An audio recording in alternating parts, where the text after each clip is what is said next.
الحمد لله نحمده ونستعينه ونستغفره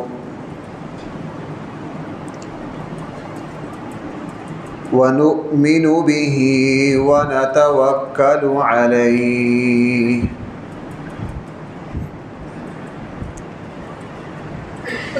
ونعوذ بالله من شرور أنفسنا ومن سيئات أعمالنا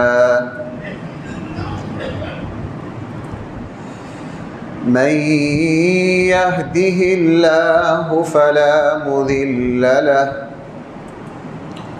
ومن يضلله فلا هادي له ونشهد أن لا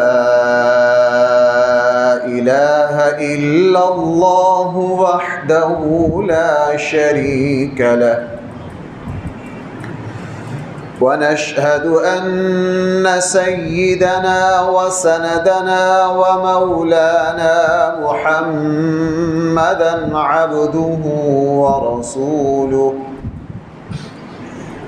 صلى الله تعالى عليه وعلى آله وأصحابه وبارك وسلم تسليما كثيرا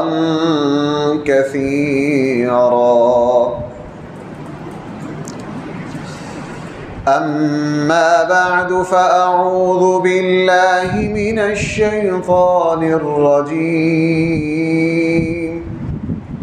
بسم الله الرحمن الرحيم وافعلوا الخير لعلكم تفلحون صدق الله مولانا العظيم.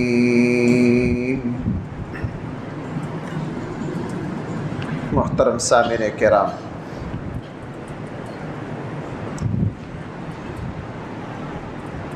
جیسا کہ آپ حضرات کے علم میں ہے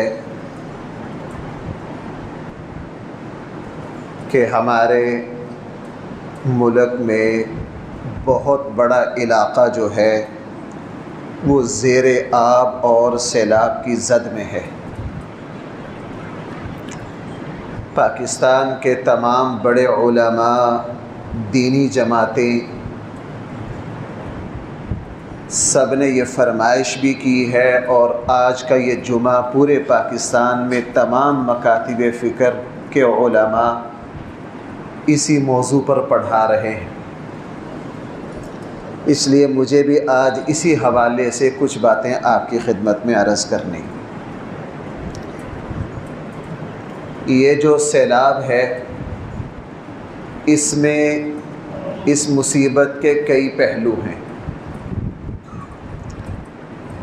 اگر ہم ان پہلوؤں کو نہ سمجھیں اور سد باب کی کوشش نہ کریں، تلافی مآفات کی طرف متوجہ نہ ہوں، تو یہ مصیبتیں اسی طرح باقی اور برقرار رہیں گی. اس لیے اس وقت ہم پر یہ جو آفت ہے، اس کے جتنے بھی مذہبی، روحانی، انتظامی پہلو ہیں، ہمیں ان سب کو سمجھنا چاہیے. اس لیے میں اس حوالے سے متفرق مختلف کئی باتیں آپ سے عرض کرنا چاہتا ہوں. سب سے پہلی بات تو مجھے آپ سے یہ عرض کرنی ہے کہ ایک مسلمان کو یہ زیب نہیں دیتا کہ وہ کسی مسلمان خطے اور دور کے علاقے میں مصیبت ہو، پریشانی ہو، وہ صرف اس علاقے کے لوگوں کو ہی مصیبت سمجھے اور خود یہ سمجھے کہ میں چونکہ بالکل محفوظ ہوں، مجھے کوئی پریشانی نہیں ہے. ایک مسلمان اگر یہ سوچتا ہے تو مسلمانیت تو بڑی دور کی بات ہے، اس کی انسانیت بھی نہیں بچتی۔ مسلمانیت تو بہت اونچی چیز کا نام ہے۔ اس لیے میرا اور آپ کا اس ماحول میں اخلاقی، شرعی، انسانی، ملکی، وطنی ہر اعتبار سے یہ فریضہ بنتا ہے کہ جو جو علاقے زیر آب ہیں ہم ان کے دکھ کو اپنا دکھ سمجھیں، ان کی پریشانی کو بالکل اپنی پریشانی سمجھیں۔ دوسری بات، یہ جو سیلاب ہے اس میں ایک پہلو اللہ کے عذاب کا ہے۔ قرآن کریم نے اس بات کو دو ٹوک صاف انداز میں جگہ جگہ بیان کر دیا۔ آج کا انسان اس کو مانے یا نہ مانے، قرآن کریم نے فرمایا وَمَا أَصَابَكُم مِّن مُّصِيبَةٍ إِلَّا بِمَا كَسَبَتْ أَيْدِيكُمْ۔ ایک جگہ فرما دیا ظہر الفساد فی البر والبحر بما کسبت ایدی الناس۔ خشکی پر، سمندر میں جتنے بھی عذاب آتے ہیں، مصیبتیں آتی ہیں، بما کسبت ایدی الناس، یہ لوگوں کے اپنے ہاتھوں کی کمائی ہوتی ہے۔ لیذیقہم بعض الذی عملوا لعلہم یرجعون، ہم تمہارے عملوں کی تھوڑی سی سزا تمہیں دیتے ہیں، اگر تمہارے سارے عملوں کی سزا تمہیں دینے لگ جائیں تو اس زمین پر تمہارے لیے رہنا ممکن نہ رہے۔ سورۃ الروم میں، سورۃ الشورى میں قرآن کریم نے دو ٹوک کہہ دیا کہ تمہارے عملوں کی وجہ سے مصیبتیں آتی ہیں، پریشانیاں آتی ہیں۔ اسی لیے قرآن کریم نے پہلی قوموں کی تباہی کا جو ذکر کیا ہے، ہمارا جو فجر کا درس ہے، فجر کے بعد جو درس ہوتا ہے یہاں، اس میں 8ویں پارے کی آخری آیات اور 9ویں پارے کی ابتدائی آیات کا درس چل رہا ہے اس پچھلے ہفتے میں۔ قرآن کریم نے وہاں ایک بات ارشاد فرمائی ہے، فرمایا وَلَا تُفْسِدُوا فِي الْأَرْضِ بَعْدَ إِصْلَاحِهَا۔ قوم شعیب کو کہا تم ہم نے زمین پر جو درستگی کر دی ہے، زمین پر فساد نہ مچاؤ۔ تم نے چونکہ زمین پر فساد مچایا ہے اس لیے اللہ تعالیٰ کی طرف سے تم پر عذاب آ رہا ہے۔ اب وہ زمین پر فساد کیا تھا جس کی وجہ سے اللہ کا عذاب آیا؟ قوم شعیب ہر طرح کی بے ایمانیاں کرتی تھی، شرک وہ قوم کرتی تھی، اپنے نبی کی نافرمانی وہ قوم کرتی تھی۔ وہاں جو کرنسی اور سکہ چلتا تھا سونا چاندی کا، دوسروں سے جب سامان بیچ کے سکہ وصول کرنا ہے، کھرا وصول کرنا ہے، اور جب خود دینا ہے تو اس کے کنارے توڑ لیتے تھے، اس کو کمزور کر کے دینا ہے۔ اور چونکہ یہ قوم شعیب ایسی جگہ آباد تھی کہ مشرق، مغرب، جنوب، شمال کے جتنے شہر تھے ان سب کو تجارت کی وجہ سے یہی آنا پڑتا تھا، یہ تجارتی منڈی تھی۔ ان بدبختوں نے اپنے شہر سے 40 کلومیٹر، 80 کلومیٹر، 100 کلومیٹر جگہ جگہ انہوں نے اس زمانے کے اعتبار سے کوٹھیاں بنا رکھی تھی۔ آج کل کے اعتبار سے آپ اس کو دفتر کہہ لو۔ پیدل راستوں سے جب دور دور سے لوگ، وہ پرانا زمانہ تھا، اونٹوں پر دور سے مال لاد کر لاتے، ان سے پوچھتے ہاں بھئی کیا چیز ہے؟ جی فلاں غلہ ہے۔ کہاں؟ جی شہر جا رہے ہیں بیچنے کے لیے۔ کیا ریٹ بیچنا ہے؟ فلاں ریٹ۔ ان سے جھوٹ بولتے کہ وہ شہر میں تو ریٹ گر گیا ہے، شہر میں تو ریٹ گر گیا ہے، اس لیے آپ ہمیں ہی دے جاؤ، جگہ دے دو بھائی بزرگوں کو، یہ پکی سیٹ ہے ان کی سیٹ پر نہ بیٹھا کرو۔ کیا کہہ رہا تھا میں بھول گیا بھائی سارا کچھ۔ کیا کہہ رہا تھا؟ مجھ پہ اتنا اثر پڑتا ہے میرا سارا دماغ اڑ جاتا ہے۔ کیا کہہ رہا تھا میں؟ تو بات یہاں سے چل رہی تھی کہ انہوں نے راستوں پر کوٹھیاں بنا رکھی تھی. کیا بنا رکھی تھی؟ کوٹھیاں بنا رکھی تھی. تو جب لوگ آتے وہ ان سے پوچھتے کیا ہے، ان کو بتاتے بھئی فلاں سامان ہے، فلاں چیز جا رہی ہے. شہر جا رہے ہو؟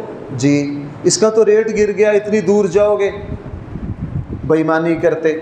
پرانا زمانہ تھا نہیں، موبائل نکال کے پوچھ لیں. ان کو قسمیں دیتے ہماری ضمانت ہے. جس طرح ہمارے یہاں جب چیز بیچتے ہیں 1 کلو چیز پر ہم 10 قسمیں کھانا چاہیں تو مسئلہ ہی کوئی نہیں. قرآن کی تو حیثیت ہی کوئی نہیں. ان سے خرید لیتے، ان سے بھائی کیا کر لیتے؟ خرید لیتے. اور طرح طرح کی بے ایمانیاں کرتے. اللہ تعالیٰ کی طرف سے ان پر عذاب آتا. اللہ تعالیٰ کی طرف سے ان پر کیا آیا؟ عذاب آیا. اللہ نے آگ برسا دی. اور قرآن نے ان کے جرم کو پتہ کیا کہا؟ فرمایا تم نے زمین پر فساد مچایا. تم نے زمین پر کیا کیا ہے؟ اس سے پتہ یہ چلا بد عملی، کفر، شرک، زنا، بے حیائی، اس سے آسمان سے عذاب اترتے. نبی کریم صلی اللہ علیہ وسلم نے ارشاد فرمایا کہ جب تم گناہ کرتے ہو اس سے زمین ناپاک ہوتی ہے، اللہ تعالیٰ کی طرف سے پھر اس زمین کو پاک کیا جاتا ہے. علامہ ابن کثیر نے، میں نماز سے پہلے علامہ ابن قرآن کی تفسیر کا ایک مقام دیکھ رہا تھا. علامہ ابن کثیر نے نبی کریم صلی اللہ علیہ وسلم کا یہ ارشاد ذکر کیا ہے کہ گناہ سے زمین پر اتنا گند پھیلتا ہے، ایک حد کو جاری کرنا. آپ سادہ زبان میں یوں کہہ لیجئے ایک چور کا ہاتھ کاٹنا حد. ہمارے یہاں نہیں، جو احتساب کے ڈرامے ہوتے ہیں ہمارے یہاں، میں اس کی بات نہیں کر رہا، میں حدود اللہ کی بات کر رہا ہوں جس سے ہمیں چڑ ہے، جس سے ہمیں کیا ہے، میں حدود اللہ کی بات کر رہا ہوں. نبی کریم صلی اللہ علیہ وسلم نے فرمایا اللہ تعالیٰ کی حدوں میں سے کسی ایک حد کو زمین پر جاری کر دینا اس پورے شہر پر 40 دن بابرکت اور اللہ تعالیٰ کی رحمت والی بارش برسنے سے بہتر ہے. کون سمجھا میری بات؟ اس سے پتہ یہ چلا اللہ کی حدوں کو نافذ نہ کرنا یہ زمین کے امن اور سکون کو برباد کرتا ہے. اسی لیے زنا سے زمین ناپاک ہوتی ہے، اور اہل علم نے فرمایا جو زمین زنا اور بے حیائی سے ناپاک ہوتی ہے اس نے پاک بھی پھر خون سے ہونا ہوتا ہے، وہاں قتل و غارت ہوتی ہے. اس لیے حدیث میں کیا ہے، جہاں بے حیائی بڑھے گی اور وہاں قتل و غارت بھی بڑھے گی، چونکہ زمین کی فطرت ہے، وہ کہے گی مجھے گندا کرو گے تو مجھے خون سے ہی پاک ہونا ہے. مجھے کس سے پاک ہونا ہے؟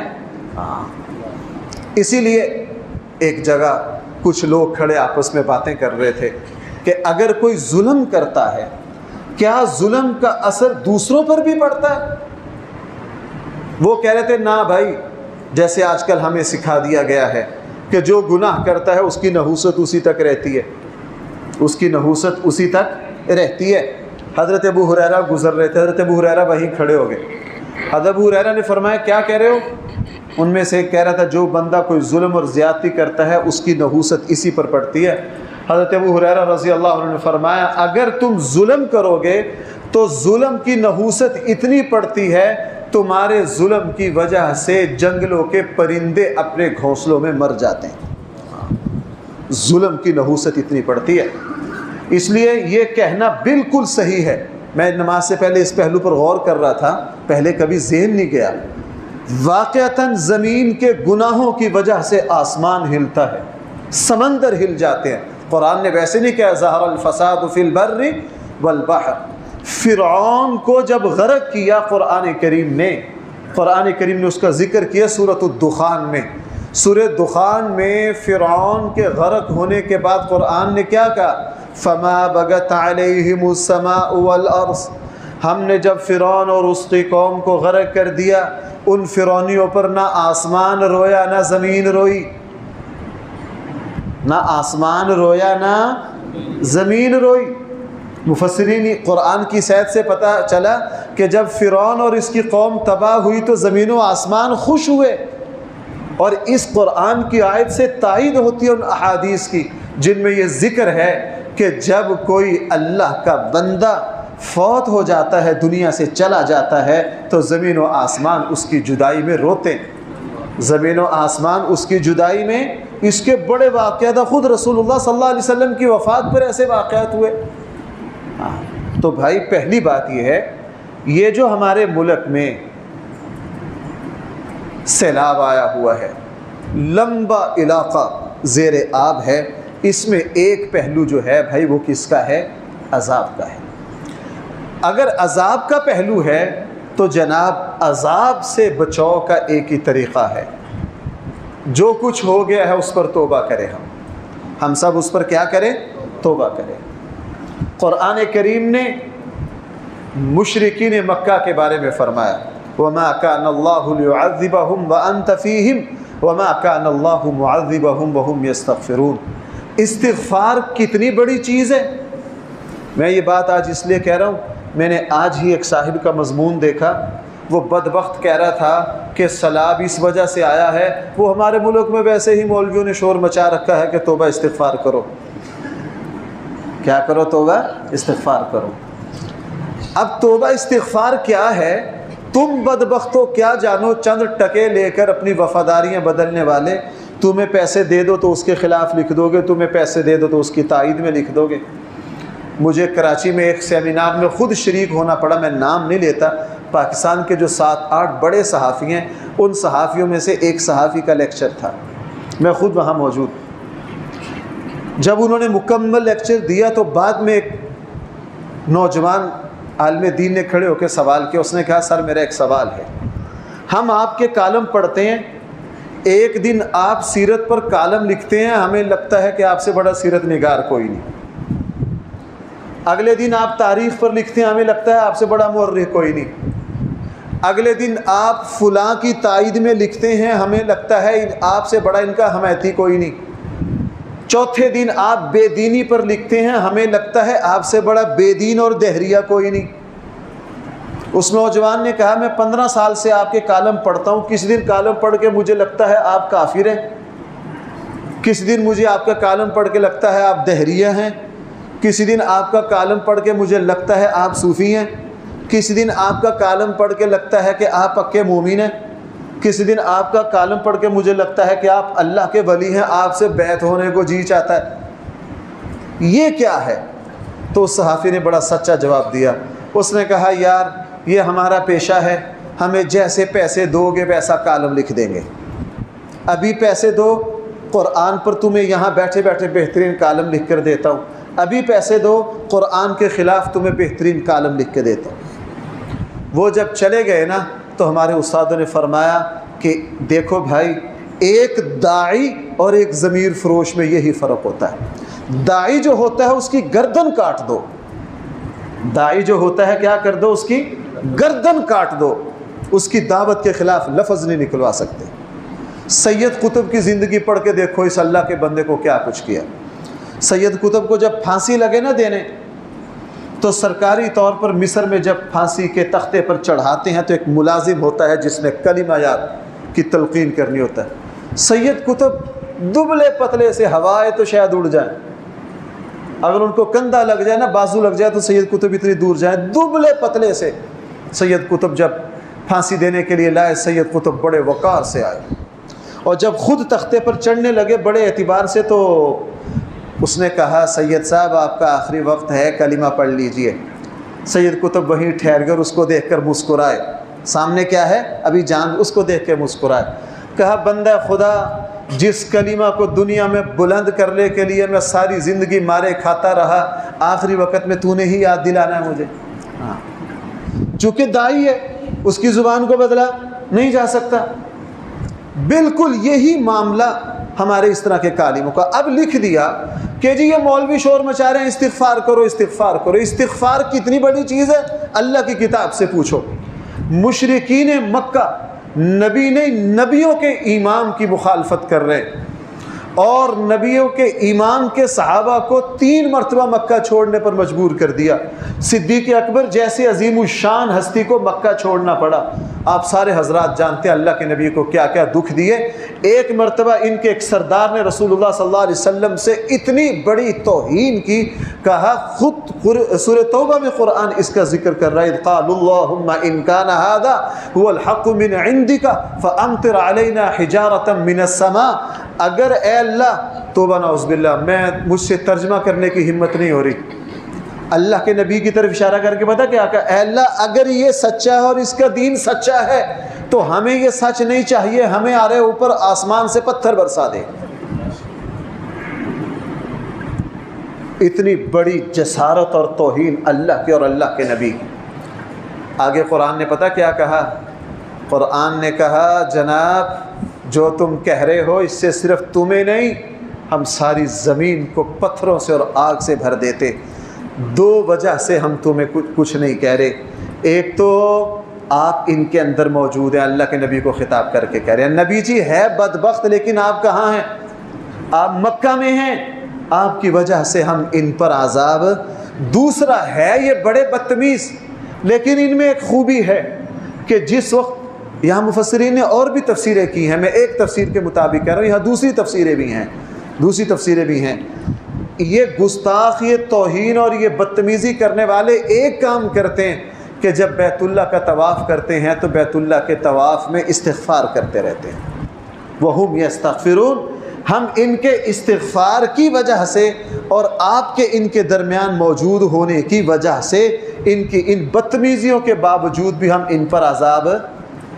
یہاں مفسرین نے ایک بڑا پیارا جملہ لکھا ہے کہ جب مکہ کے بدبخت سردار اگر طواف میں استغفار کرتے ہیں اللہ تعالیٰ ان پر آیا ہوا عذاب ٹال سکتا ہے، تو بھائی کیا ہمارا عذاب نہیں ٹل سکتا؟ ہم تو اللہ کے بندے ہیں۔ بھائی کون سمجھ رہا ہے میری بات؟ اس لیے بھائی استغفار بڑھاؤ، دنیا ڈوب گئی ہے۔ توبہ استغفار بڑھاؤ اور اپنے آپ کو قصوروار اللہ سے درخواست کرو، یا اللہ گناہ میرے تھے، عذاب مجھ پر آنا تھا، آ وہاں گئے۔ میں نے آپ کو بڑی مرتبہ سنایا، قاضی ابو یوسف رحمہ اللہ نے لکھا، قاضی ابو یوسف رحمہ اللہ کے حالات میں ہے کہ ہارون الرشید کے زمانے میں ایک مرتبہ اتنا شدید طوفان اور بارشیں ہوئیں، اور قاضی ابو یوسف رحمہ اللہ کو رات کو یہ لگا کہ لگتا ہے آج پہلی قوموں کی طرح ہمیں صفحہ ہستی سے مٹا دیا جائے گا۔ چیف جسٹس تھے، بلک اٹھے، چیف جسٹس بھی تھے، محدث بھی تھے، فقیہ بھی تھے، امام ابو حنیفہ کے سب سے بڑے شاگرد ہیں، ننگے پاؤں گھر سے نکلے اور تھک گئے بادشاہ کے دربار پر۔ آج مجھے لگتا ہے کوئی ایک بندہ بھی ایسا نہیں جو ہمارے حکمرانوں کو یہ سبق دے سکے۔ چاپلوس ہمارے جو مولوی حکومتوں میں گئے ہیں وہ بھی چاپلوسی کے علاوہ کچھ نہیں کرتے، وہ بھی حق بات نہیں کہتے، ہم نے عام بندوں نے کیا کہنی ہے۔ قاضی ابو یوسف گئے ہارون الرشید کے دروازے پر، دستک دی، دربان سے کہا بادشاہ کو ابھی آدھی رات کو ملنا ہے۔ بادشاہ اطلاع کی گئی، بادشاہ نے کہا بلا لو ان کو۔ جب قاضی ابو یوسف اندر گئے نا، قاضی ابو یوسف نصیحت کرنے گئے تھے کہ بادشاہ جی توبہ استغفار کرو، لگتا ہے اللہ نے اب ہمیں مٹا دینا ہے، لیکن جب گئے تو اندر عجیب منظر دیکھا کہ بڑے محل اور قلعے کے صحن میں جہاں پانی تھا، ہارون الرشید بارش کے پانی میں سجدے میں پڑے، اور اللہ سے پتہ کیا کہہ رہے ہیں، میرے اللہ میرے گناہوں کی وجہ سے عذاب مجھ پر آنا تھا، میری ساری قوم پر آ گیا ہے، اللہ میری قوم کو معاف کر دے، اگر میرے گناہ ہے تو یا اللہ مجھے پکڑ لے، میری قوم کو معاف کر دے۔ قاضی ابو یوسف رحمہ اللہ گئے تھے نصیحت کرنے، وہیں سے الٹے پاؤں آ گئے، کہا اگر ہمارا بادشاہ سجدوں میں یہ کہہ رہا ہے تو انشاءاللہ اللہ کا فضل ہوگا۔ قاضی ابو یوسف نے فرمایا کہ میں ابھی واپس گھر نہیں پہنچا تھا، اللہ تعالیٰ نے اس طوفان کو روک دیا۔ اس لیے ہمارے آقا صلی اللہ علیہ وسلم کا مزاج تھا، تھوڑی سی پریشانی ہوتی فوراً اللہ کے سامنے سجدہ ریز ہو جاتے۔ بھائی اس میں ایک پہلو عذاب کا ہے، لہٰذا ہم سب توبہ استغفار کریں، اللہ سے دعائیں مانگیں، اور گناہ چھوڑنے پر اللہ بہت راضی ہوتے ہیں۔ سب سے اعلیٰ ترین توبہ گناہ کو چھوڑنا ہے۔ اگر یہاں بیٹھا کوئی اللہ کا ایسا کوئی مقرب بندہ ہو جس کے پاس کوئی ایسی نیکی ہو جس کو کوئی نہ جانتا ہو، تو بھائی اگر وہ اللہ کی بارگاہ میں اپنی اس نیکی کو پیش کر کے اللہ سے دعا کرے تو اللہ پھر بھی دعا قبول کر لیتے ہیں۔ صحیح بخاری میں آپ نے پڑھا ہوگا، وہ 3 شخص غار میں پھنس گئے تھے، انہوں نے اپنے ایک عمل کا واسطہ اللہ کو دیا تھا، بھائی اللہ نے ان کی دعا کو قبول کر لیا تھا کہ نہیں؟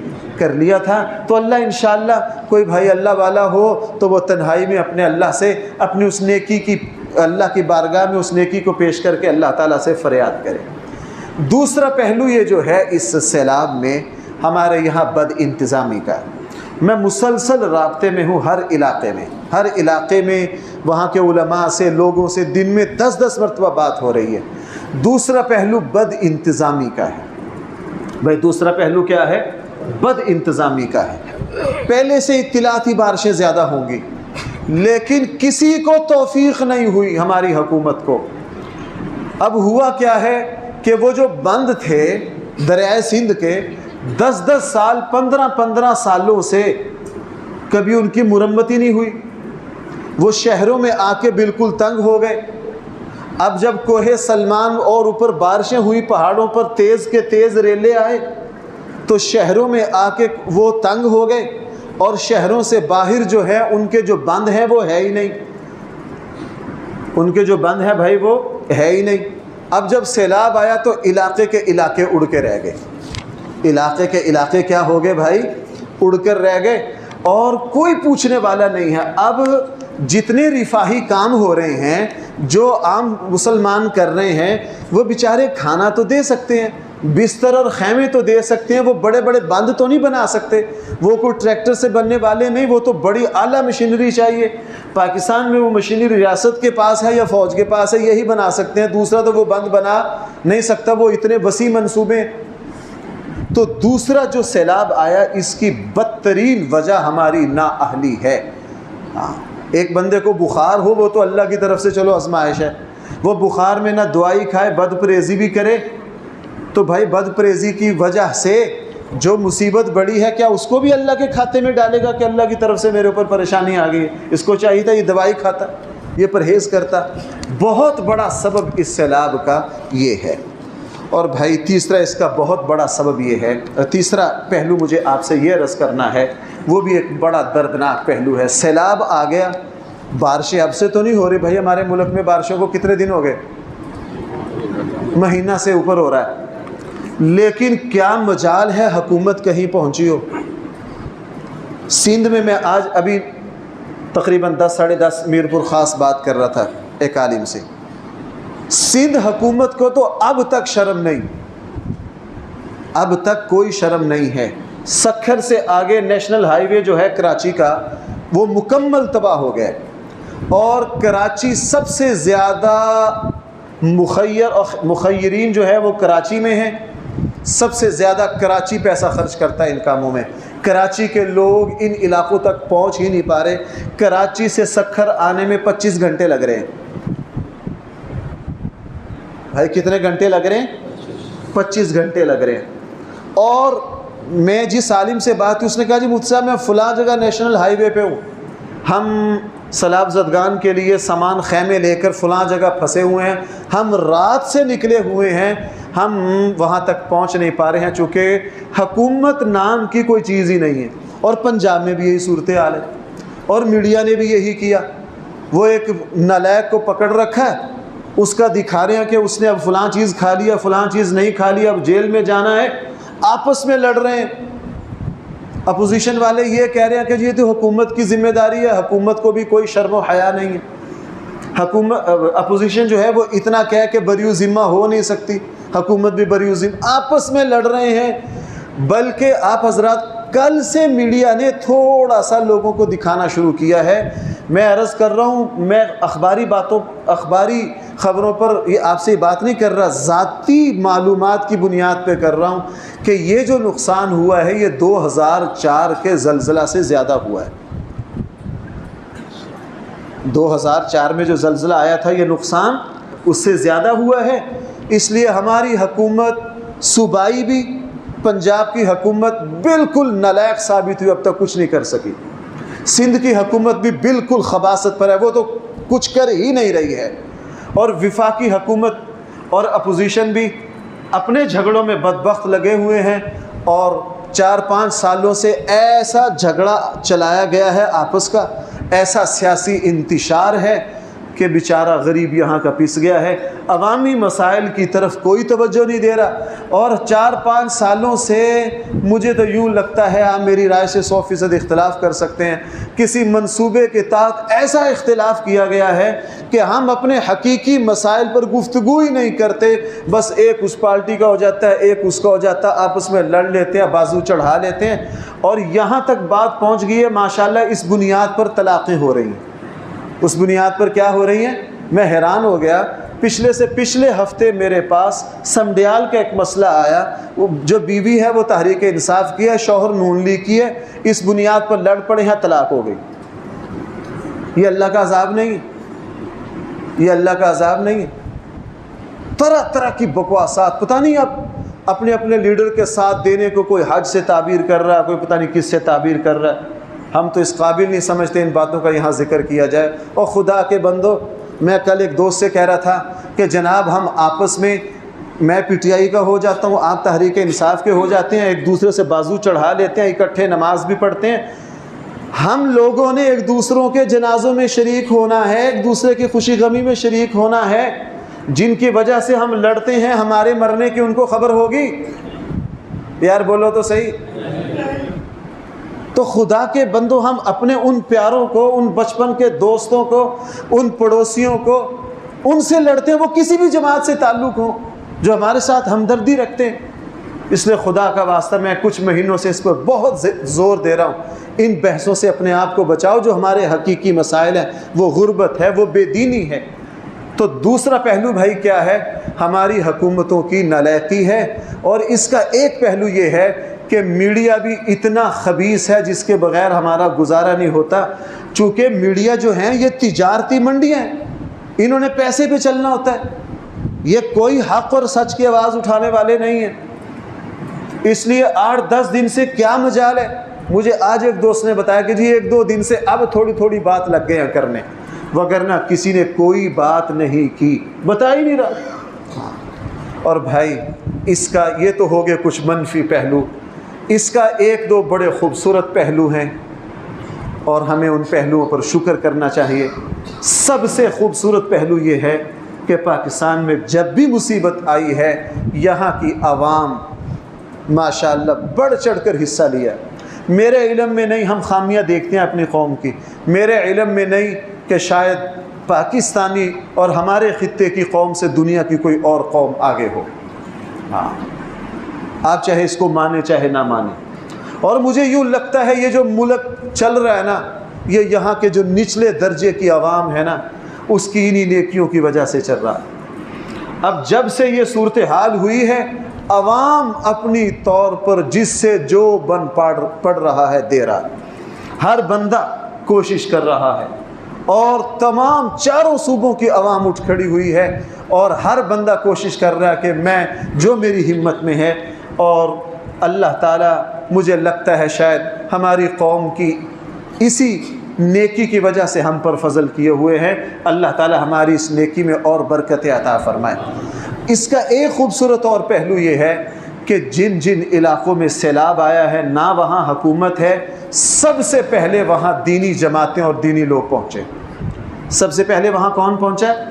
اب تک تمام پہلے 8-10 دن میں تو 100%، اس وقت بھی 90% تمام سیلاب زدگان کے علاقوں میں دینی جماعتیں کام کر رہی ہیں، دینی لوگ کام کر رہے ہیں۔ ہمارے یہاں موم بتی مافیا جس کو کہا جاتا ہے، اور 260 سے اوپر NGOs ہیں جو بین الاقوامی ایجنٹ ہیں، بدبخت چھوٹے سے چھوٹے مسئلے پر یوں اٹھ کھڑے ہوتے ہیں اور پورا ملک ہلا دیتے ہیں۔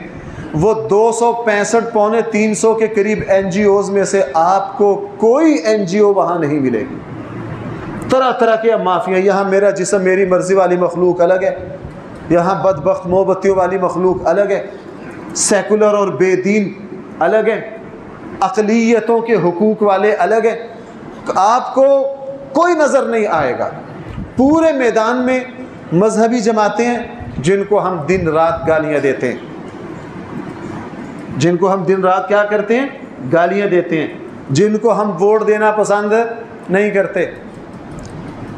اور پاکستان کے تمام دینی ادارے ہیں، تمام مدارس ہیں، یہ کر رہے، جگہ جگہ الخدمت کام کر رہی ہے۔ یہ قومی فریضہ جو تھا اس کو ہمارا فرض کفایہ کچھ لوگ ادا کر رہے ہیں۔ جہاں جہاں سلاب زدگان ہیں ہر جگہ الخدمت ہے، جماعت اسلامی کی ہے، پیچھے دیندار اور مولوی ہیں جن کو ہم لوگ گالیاں دیتے ہیں۔ نمبر 2 انصار الاسلام ہے، جمعیت علماء اسلام کی ہے، مولویوں کی ہے۔ نمبر 3 کراچی کی بیت الاسلام ہے، بہت کام کر رہی ہے، ایک مولوی صاحب کی ہے اور سارے مولوی لوگ ہیں۔ الفرقان ہے، البرہان ہے۔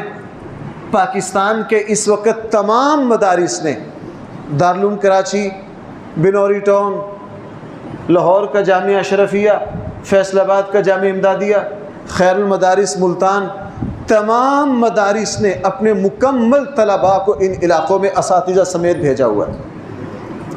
اساتذہ سمیت تمام اساتذہ، قرآن و سنت کا اس کو بعد میں پڑھیں گے، اب پہلے ضرورت اس کی کیا ہے؟ پہلی ضرورت بڑے بڑے مدارس کے شیخ الحدیث بوڑھے خود ان علاقے میں پھر رہے ہیں، دھکے کھا رہے ہیں اور کھلے آسمان کے نیچے سو رہے ہیں، رفاہی کام کر رہے ہیں۔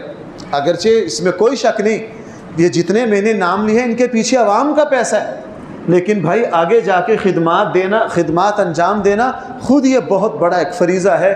مجھے یوں لگتا ہے کہ اس نازک موقع پر دینی جماعتوں نے اور یہ تمام جن جماعتوں کا میں نے نام لیا ہے یہ فرض کفایہ ادا کر رہے ہیں۔ اللہ تعالیٰ ان سب کو پوری قوم کی طرف سے جزائے خیر عطا کرے۔ اور بھائی آخر میں مجھے آپ سے یہ بات عرض کرنی ہے کہ ہمیں چاہیے ہم حکومتوں پر نہ رہیں، ہم حکومتوں پر نہ رہیں، خود سے آگے بڑھیں، ان کے ساتھ تعاون کریں۔